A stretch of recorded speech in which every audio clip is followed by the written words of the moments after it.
God's morning, Sister Alma. Magandang umaga, everyone. Hello! Pakitignan mo ang iyong katabi. Mukha bang may pera yan?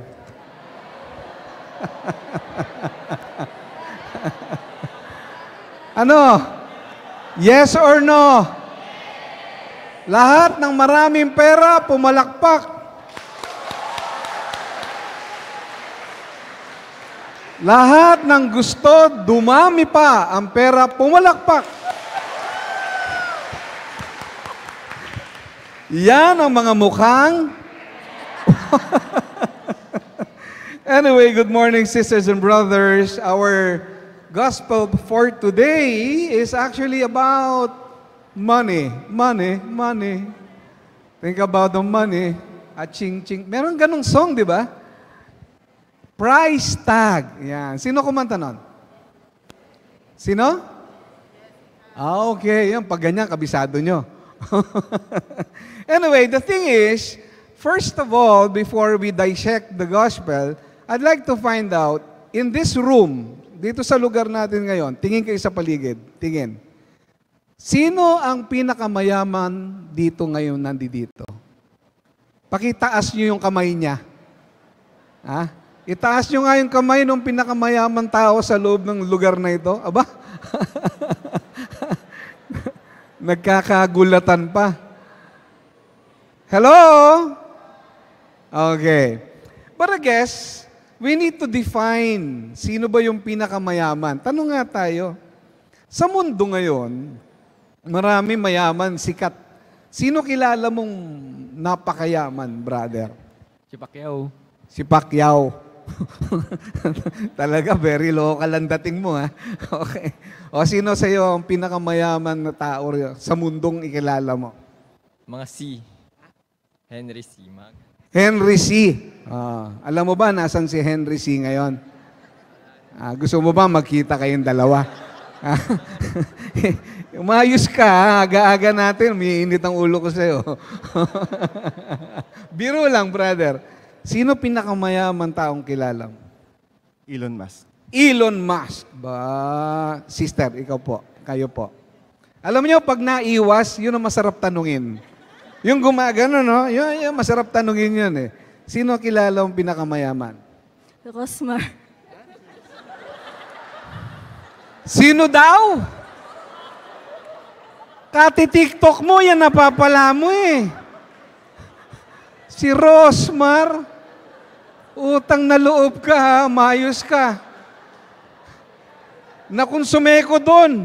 Sa'yo, uminit ang ulo ko. Ano yan? Kasalanan ko yan eh. Nagtanong pa ako eh. Alam niyo po, seriously speaking, the richest person in this room right now is the one who is most contented with what you have. You agree? Talo ng kontento ang milyonaryo. Kasi kahit gaano pa karami ang naipundar at gaano pa karami ang property, pero hindi marunong magpahinga at hindi marunong masatisfy, you would not be able to consider that poor fellow to be the rich person. Diba? Merong ganyang kanta nung araw, I think, Alma, na, I can't get no satisfaction, so I try, and I try. Hindi nyo alam ni Alma eh. I can't get no satisfaction. The most rich person is the one who is most contented. And this is all about the gospel that we are having today. Actually, it all started with a question. Sabi nung question and a request, tignan nyo, Luke chapter 12. Someone in the crowd said to Jesus, Teacher, tell my brother to share the inheritance with me. Pamana, inheritance. Tignan mo uli ang katabi mo. Sa tingin mo, pag nawala yan sa mundo, may ipamamana yan? Meron, wala? Utang. Okay. Hello? Alam niyo po, meron akong kamag-anak, napakayaman as in they own buildings. Wala na sila ngayon, lumipas na. Dalawa lang silang magkapatid. Unfortunately, when the parents passed away, alam niyo nangyari? Hindi sila magkasundo sa kanilang minana. And that is why, ganito pa lamang ako kaliit, hanggang tumanda at nagkaisip, ang lagi ko lang nakikita po sa kanila ay ang paglalaban-laban ng kanilang mga abogado. It all ended up in a miserable situation because nobody was contented with so much that they were having. Not one of them. Sumalangit nawa ang kanilang mga kaluluwa. One thing that is very sad in our lives, pagdating sa pera, hello? Walang kamag-anak. Napansin niyo yun? Pagdating sa kayamanan, walang kamag-anak. I have seen it. I have experienced it with in my own life, na mas kinakamag-anak mo, sometimes nakakalungkot yung reality. Pagdating sa pera, may pagtatalunan tayo. Amen? That is why the question here was, Lord, ayusin mo naman yung inheritance namin. Inheritance. Pakiulit. Sabay-sabay. Alam nyo, ang ginawa ni Jesus to answer that request, He told them a parable. Parable. Sa Tagalog, ano yung parable? Anong parabola? Talinhaga. Talinhaga. Pakiulit. Bakit talinhaga? Kasi magkahalo ang talino, at mayroong kasamang hiwaga. Talinhaga. So Jesus said, you know the story, it was read to us a while ago, merong maraming harvest, maraming property, and nagkaroon siya ng game plan. Ano yung game plan niya? I will rest, I will just eat, and I will just drink, and I will be merry. Magpapakasaya na lamang ako sa buhay ko. Alam niyo, lahat na nakapila sa loto, yung tumataya sa loto, yan lang iniisip eh. Pag tumama ako rito, magre-resign na ako sa trabaho, magpapakasaya ako. Ano po ang tawag diyan? The word is hedonism. Are you familiar with the word? Hedonism. Ang hedonism is a kind of sin. Hello? It is a kind of sin that always seeks pleasure. Ang gusto lang pasarap. Ang gusto lang only rice. Samgyup. Tignan mo yung katabi mo. Sabihin mo, magbawas-bawas. Magbawas-bawas. Ha? Okay. Hello? Alam niyo, sabi niya, i-enjoy ko na lang itong mga fruits of my labor.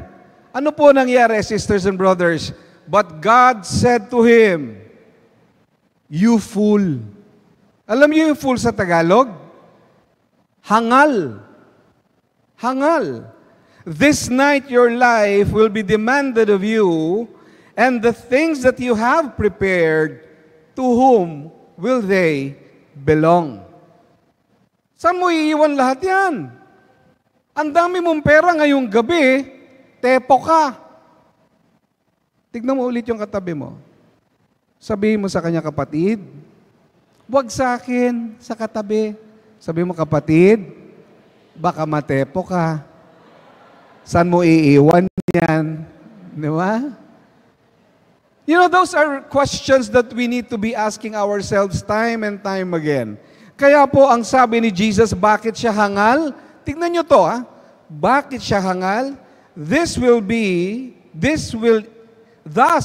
it be, for the one who stores up treasure for himself. Ito ang kahihinatnan ng mga taong ang kayamanan nila ay para lamang sa kanilang sarili, but they are not rich in what matters to God. Bottom line, the issue of the gospel is, if we are not rich in matters of God, then we are fools. Tayo'y mga hangal. Kaya po ang sabi sa atin ni St. Paul in the book of Colossians, ang sabi niya, set your minds on things above, not on earthly things. Diba? Ano ibig sabihin ng set your mind? Focus. One word, focus. Pakiulit. Sabihin mo sa katabi mo, focus. Focus yourself on the things that are above. Hello? Merong ganyang kwento. Merong taga-probinsya, dinalaw yung pinsan niya para magsimba sila sa Quiapo. Habang naglalakad sila sa ingay ng mga jeep, sa dami ng mga tao naglalakad, sa dami mga nagbebenta ng sa sidewalk, sabi, huminto yung taga-probinsya. At ang sabi niya, naririnig mo ba yon? Ang alin? Yung tunog ng kulisap. Sus, Mario Josep.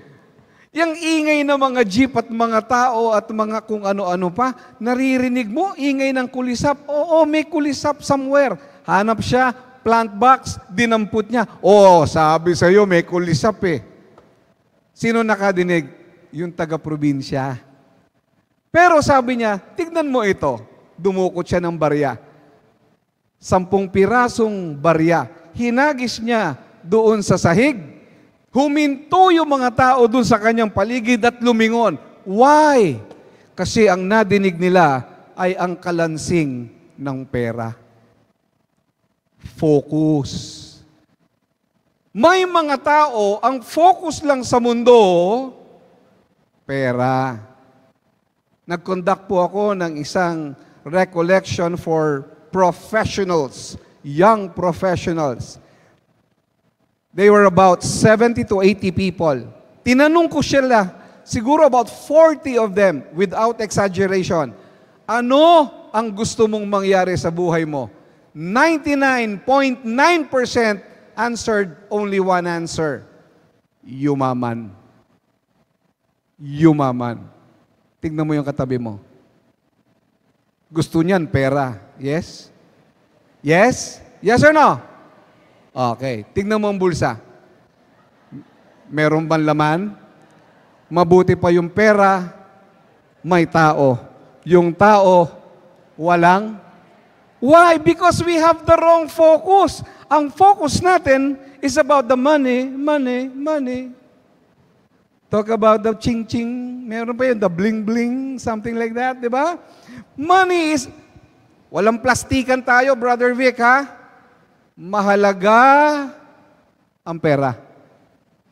Kung meron man sa inyo ang pakiramdam ang pera ay hindi mahalaga, magkita tayo sa tagiliran mamaya. Iabot nyo na lang. Mahalaga ang pera, but money is something that is what we call, basa? It is amoral. Amoral, ang ibig pong sabihin, it is not good, it is also not bad. Hindi siya mabuti. Hindi siya masama. Ano yung pera? Neutral. Meron daw 3 strata sa Biblia in 1 Timothy chapter 6.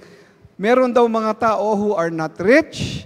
There are people who want to be rich. And there are people who are rich. According to 1 Timothy chapter 6. Hello? Survey time tayo. Taas ang kamay ng mga tao dito na hindi mayaman, not rich. Taas ang kamay. Huwag kang mahiya, taas ang kamay. Yan, sigurado kayo dyan, ha? Honesty is the best.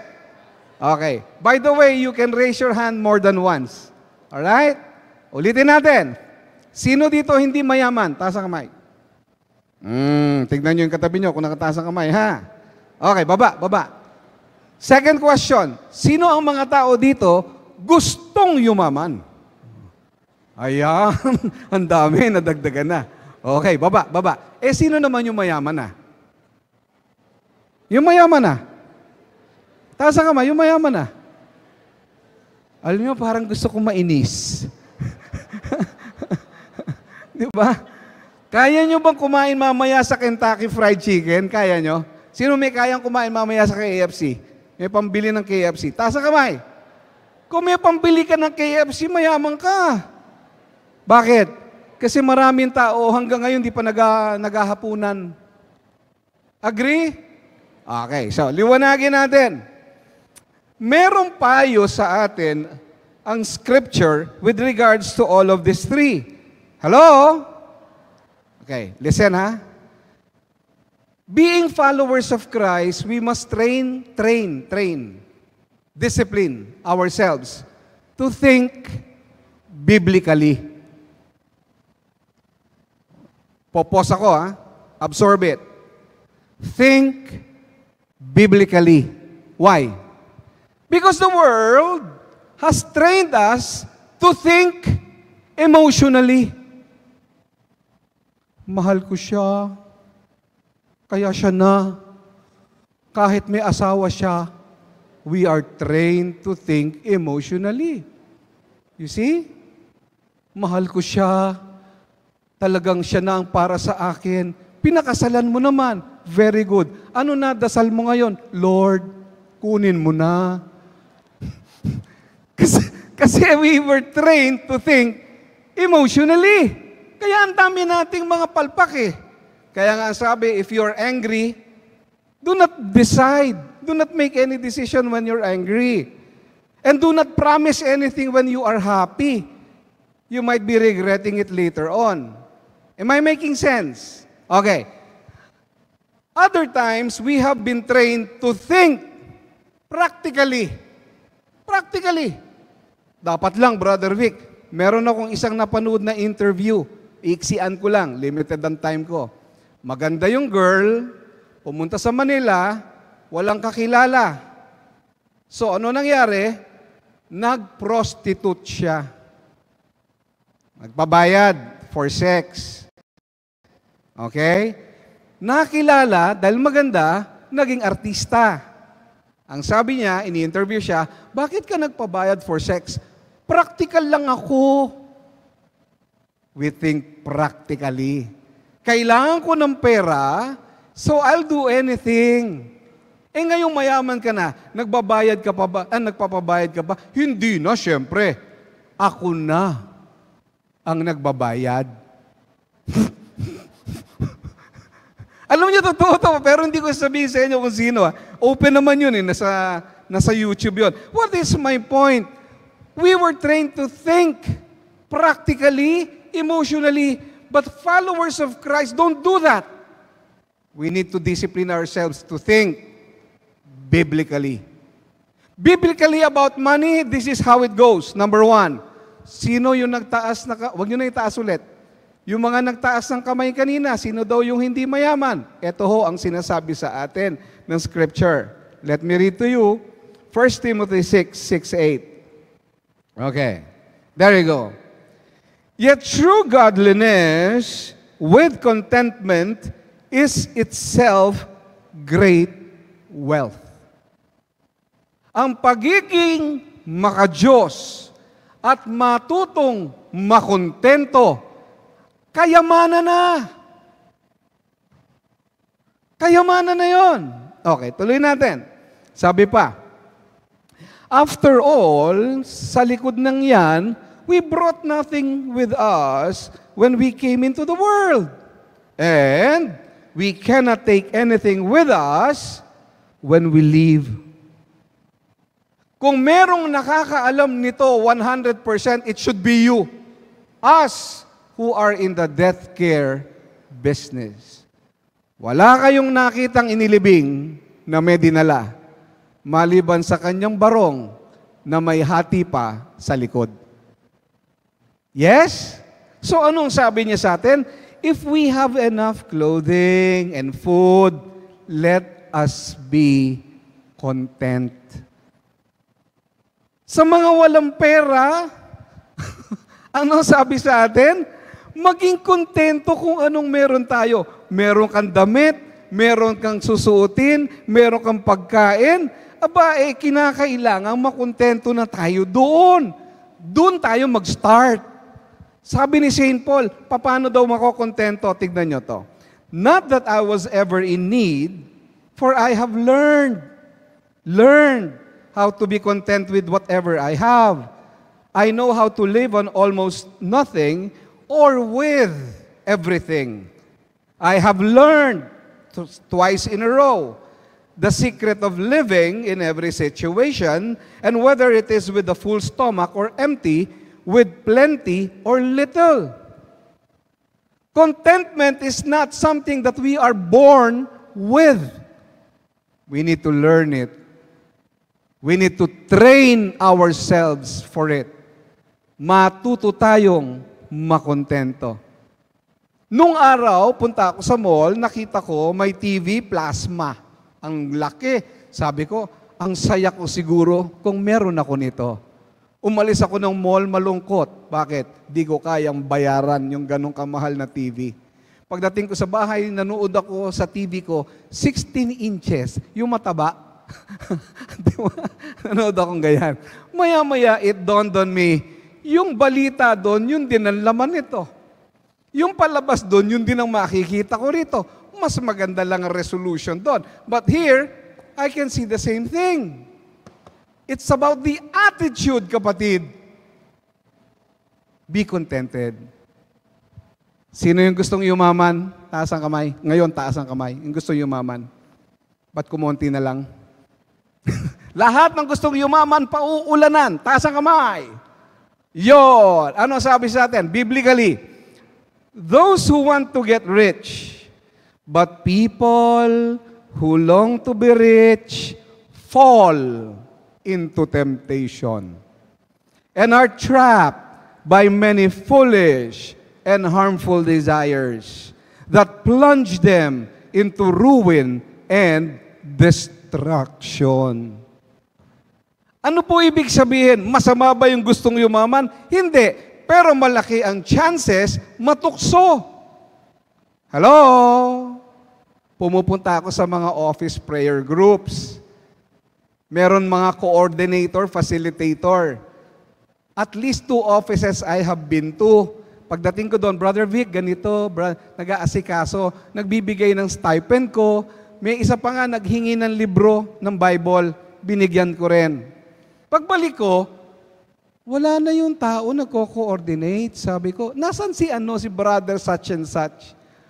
Wala na ho. Bakit? Natanggal ho. Bakit? Malversation ng mga pondo. Kahit sa prayer meeting, uma-attend, nagpe-praise the Lord, sasayaw pa nga eh. Pero gumagalaw ng perang hindi kanila natutukso. Because they want to be rich. Ang problema dito, hindi yung want to be rich, yung longing to be rich. Why? Again, it is the attitude. You know this? Verse 10, for the love of money is the root of all kinds of evil. Anong gagawin natin, Brother Vic? Ano alternative? Think biblically. Ano sabi ng Word of God? But you, man of God. Pakiulit. One more time. Tignan mo yung katabi mo. Mukha bang man of God? Di ba? Pursue. But you, man of God, flee from all of this. Pursue righteousness, godliness, faith, love, endurance, and gentleness. In short, ang sinasabi niya, instead of craving for money, hello? Crave for God. Are you looking at me? Tingin sa harap. Ito po yung point ko. Huwag mong habulin yung supply na uubos. Ang habulin mo, yung supplier hindi nauubusan. Palakpakan natin ng Lord. Alam niyo po, si Brother Vic, ordinaryong tao lang. Pero hinahabol ni Brother Vic yung supplier. 2 weeks ago, punta akong Cagayan de Oro. Sabi sa akin, brother, pwede ka mag-talk? Nag-talk ako. Sabi niya, have you ever been to Camiguin? Never. Nasa Cagayan de Oro ka na, punta ka na ng Camiguin. We'll book a hotel for you. Libre. Libre yung hotel at saka breakfast. Ano problema ko? Lunch and dinner. Not knowing, the owner of the hotel, hindi ko alam, is a friend of mine. So pagdating ko sa hotel, libre na yung breakfast, libre pa yung lunch, libre pa yung dinner, libre pa yung hapunan. Dinner na nga pala yun. Libre pa yung tour of the place. Lumabas ako 0. Bakit? May supplier eh. Yung supplier di nauubusan. Last week, I was in Japan, 5 days. Bakit? May supplier. May lumapit sa aking kaibigan, uy, alam mo, hindi kita naregaluhan nung nag-60 years old ka. Pwede ba isasama ko na yung regalo ko sa iyo sa Pasko at saka doon sa birthday mo nung senior ka na? Sabi ko, bakit? Hindi mo naman obligasyon yan. Arte ka pa. Bibigyan kita ng bakasyon sa Japan, 5 araw. Libre! Bakit? Mayaman ba si Brother Vic? Hindi. Sino mayaman? Si supplier. Si supplier, hindi na uubusan. Crave for God. Habulin mo ang Diyos. Hindi ka mauubusan. Palakpakan natin si God. Finally, those who are rich, konti lang naman sa inyo yan. Pinataas mong kamay, ganun pa. Hindi pa sigurado. Ano ang payo ng Biblia sa atin? What does the Word of God tell us? Teach those who are rich, turuan, yung mayayaman, in this world, not to be proud, wag mayabang, not to trust in their money, because it is unreliable.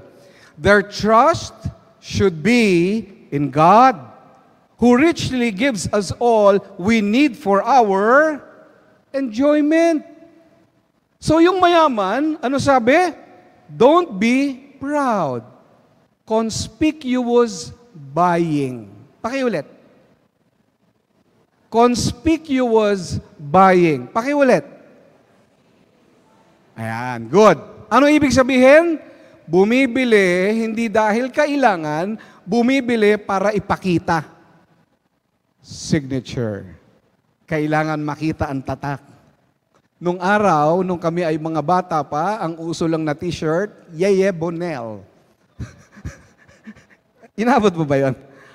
Patatanggal mo yung tatak kasi Makate, pakitanggal yung tatak, pakigunting ang kate. Ngayon, ang tatak, dati ang tatak nakatago, ngayon nakalabas. Kailangan ipakita. Binibili para ipagyabang. Conspicuous buying. Sisters and brothers, don't be proud.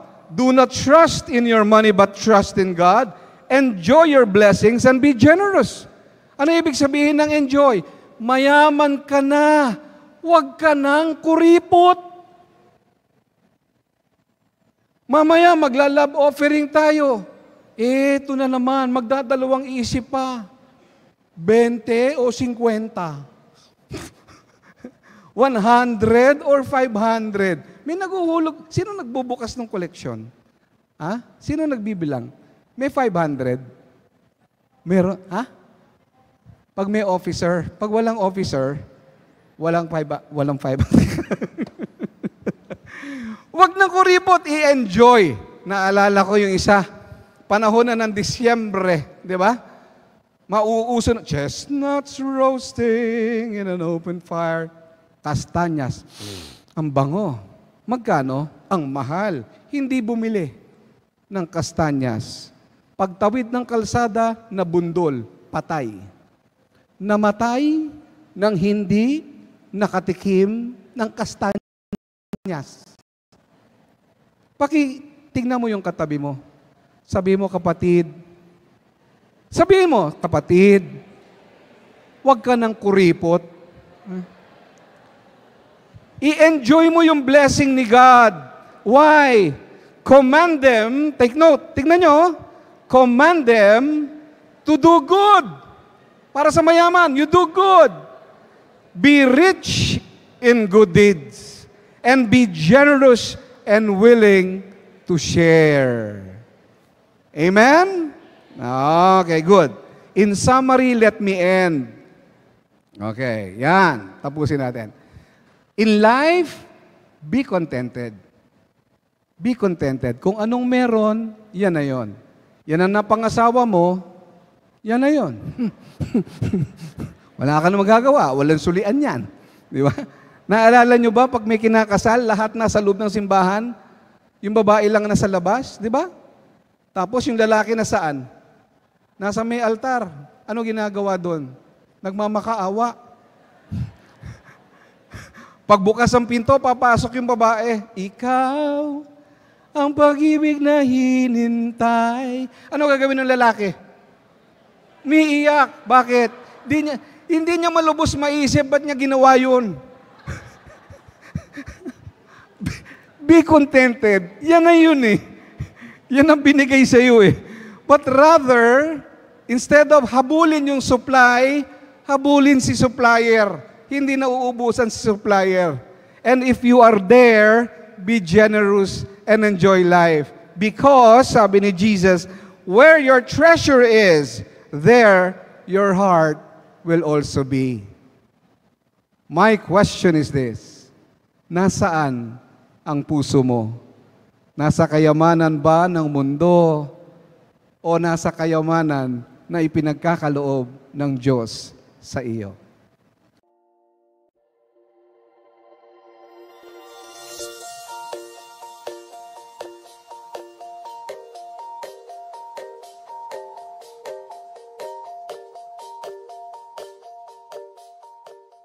Hallelujah! Maraming salamat po sa pakikisa sa pagpapalaganap ng salita ng Diyos. Like to follow the St. Peter Community Facebook page and subscribe to the St. Peter Community YouTube channel. Don't forget to hit the bell to be notified. Thank you and God bless.